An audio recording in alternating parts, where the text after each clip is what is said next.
All right, so let's talk about boring training and the concept of intertrainment. So a lot of times I can hear complaints from various members to trainers about training program might have elements of boredom and things of that nature. We got a lot of thoughts and feelings about this initially, but from the most basic scenarios to the more advanced big picture concepts, but everything's kind of relative here. So first, you really have to consider that most new trainees or clients or people who work out are simply not really good at too much things in the exercise realm. They have no work capacity. They're brand new at doing these exercises and skills.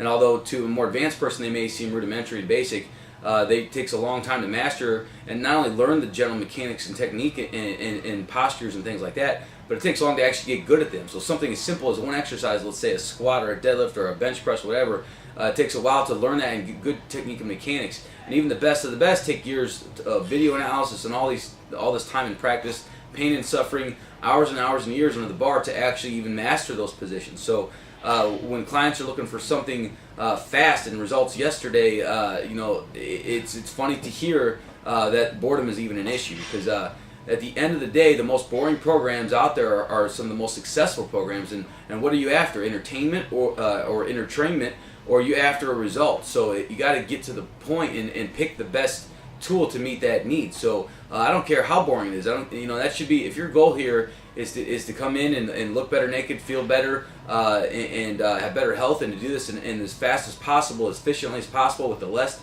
amount of time spent, less wasted energy and things like that, then of course we're going to choose the best tool for the job. Why would you do anything else? Why would you waste time doing all these silly, flashy other exercises that you may think or are easier to do, that may think does the job, or have whatever silly gimmick about them?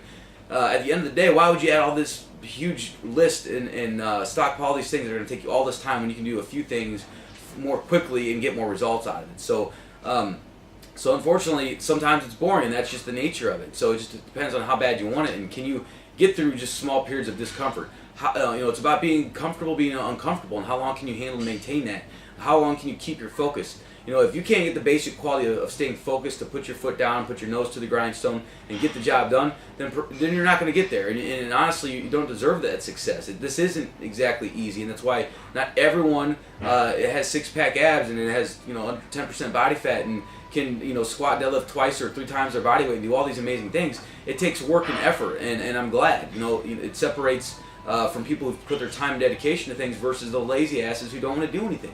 So I get that, but at the end of the day, it doesn't have to be that complicated or that difficult. It simply, you need to prioritize around what works the most, to in the quickest amount of time. On the advanced side of the fence, you look at, say, more advanced training protocols in, say, competition. You look at the Bulgarian training principles, and this may make sense to some of you and make no sense to the rest of you. But what they did is they refine things to about 5 or 6 exercises down from 19 exercises. And they found that all this distraction, all these other exercises were simply delaying recovery, wasting time, and not focusing on the task at hand, and that is snatching, clean and jerk competitions or Olympic weightlifting.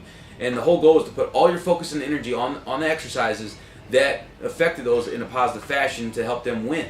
So they trained 6 to 8 hours a day, several times a day, doing only those exercises. Can you imagine how boring that could be? And there was not much variety there. It was simply single sets, one repetition kind of sets only. So max snatch, max clean jerk, and wash, rinse, repeat, and do it again. Though that's the most boring program I've ever heard of, yet it is one of the most successful programs of all time. So that's an extreme case of looking at. Also consider the people that you might see that have been doing this for years, and you think it looks easy from the sidelines watching them do it. And you got to realize how much time and effort and struggle and pain they put into this. And at one time they were actually like you, and they were a beginner, and they struggled. But it took them a lot of practice of the same things pretty much over and over to getting used to the physical capacity to get actually good at them, and then to get over certain elements of monotony they may have experienced, and to find that happy place and to find that happy ground where they can get through this and not make it miserable. It should be an enjoyable process. It's an acquired taste where you learn to actually enjoy it. And so each day you come in, and this should become the best part of your day. You may not like or love every single thing, but that's not what this is about. These rewards are intrinsic at first. You learn to make this a stress dump. It feels good to get these things out of your system and to work, train hard, and do something physical. It helps you relax. And then from there you start seeing blood chemical parameters improve, blood sugar, cholesterol, blood pressure, all those things start to change. And then the things that most people are after start to change, like body composition. As your work capacity improves, you start to lose body fat, you improve muscle tone, gain lean body mass. And then you're after what you're truly after. If you make it that far, if you can't get past simple things that are boring, then you're never going to ever experience that. So you got to, success is around the corner. You got to push on and not worry about how flashy or fun or exciting certain things are, but attacking it with everything you got.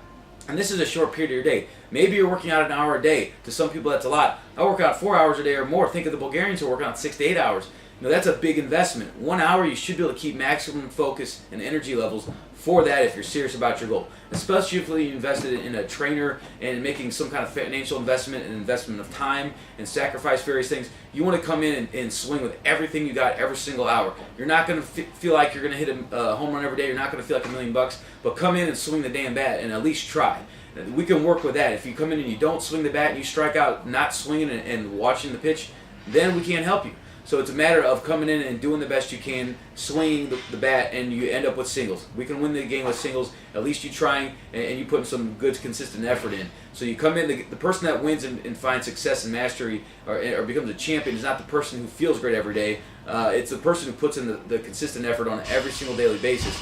And they find that they can get more out of them than they ever thought possible. Those days you feel tired, you don't feel like doing it.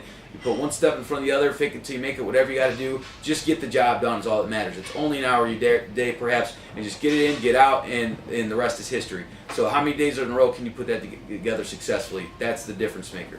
So at the end of the day, it's not how much fun or excitement you have. It's great to have that. It's good to be enthusiastic and enjoy training, but you need to find that anyway, regardless of what the methods or means might be to get there. So good luck.